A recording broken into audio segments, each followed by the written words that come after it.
Welcome to Antong Falls. According to lakwachero.com, Antong Falls is situated in Barangay Inmalog, Sison, Pangasinan. It is a 9-layer waterfalls cascading through Poldery River and with beautiful turquoise-colored deep natural pools. Most of the cascades are short, ranging from 1 meter to 6 meters.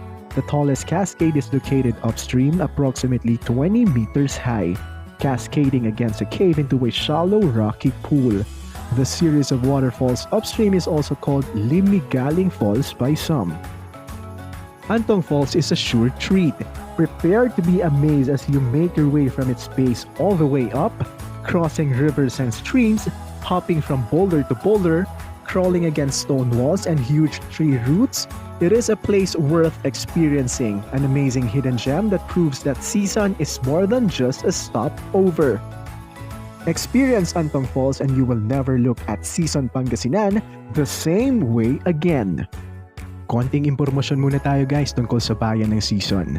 Sison is geographically located on the northern portion of Pangasinan, bordering the provincial boundaries of La Union and Benguet. It has a total land area of 81.88 square kilometers. It is bounded on the north by Rosario La Union, Tuba Benguet, on the south by Pusurubio, on the southeast by San Manuel and Binalonan, and on the west by San Fabian. And according to Wikipedia.org, Sison is a third-class municipality in the province of Pangasinan, and the town's original name was Alava.